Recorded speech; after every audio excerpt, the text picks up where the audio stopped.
জয় শ্রীকৃষ্ণ। তো কাল তো পিকনিক হয়েছে, দেখো আমার জন্য এগুলো পড়ে রয়েছে। এখন 1টা বাজে, এখনো প্রচুর কাজ রয়েছে। আর সব খাওয়া দাওয়া হয়ে গেছে, পালিয়েছে। 3টে অবধি আমি কাজ করেছি, তারপর শুয়েছি।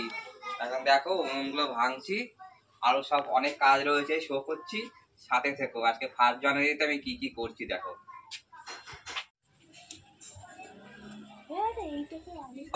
পিকনিক মানে তো বনভোজন, বলো? সবাই মিলে একসাথে কাজ করার নিয়মটাই তো পিকনিক। সব যদি একা একা খেটে মরা হয় তাহলে সেটা পিকনিক হয় নাকি? কালকে বিরিয়ানিটা অনেকটা গলে গেছে এদের জন্য। একা একা কি মারা যায়? সন্ধ্যাবেলা লাগাতে।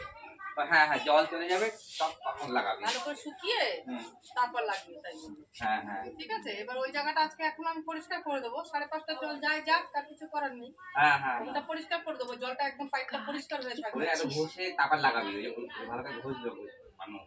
একদম ঘষা যাচ্ছে না রে, দেয়াল এরকম দেয়ালের যাক, মধ্যে বিকানটাই তুই হ্যাঁ হ্যাঁ, ভালো করে পরিষ্কার করে। 10 জন পিকনিক করেছি, এখন আমি একা কেটে মরছি। আর শুধু ছুটি রয়েছে, ছুটি আমি সবাই কাজে এসছে, আমি যাইনি। দেখো বাইরে থেকেও সে কাজ, শান্তি আর নেই আমার। কারো ছাই লাগবে? ছাই লাগবে নাকি তোর মায়ের? দেখ তো, তোরা খেয়ে দিয়ে ঘুমিয়েছিস আর আমি খেটে খেটে মরছি। কখন হবে আমি কিছু বুঝেই পাচ্ছি না। আর একজন মহারানী, আমার নাতনি, সকালে উঠেই পালিয়েছে কলকাতায়। বাসনগুলো পড়ে রয়েছে এখন কত।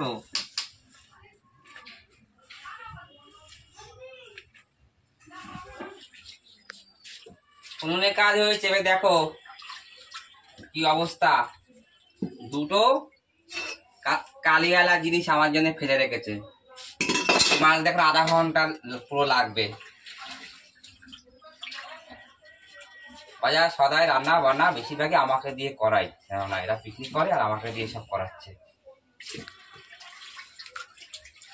ছাইগুলো তো ফেলে দিলাম রে, একটু ছাই লাগতো না? আছে তো না?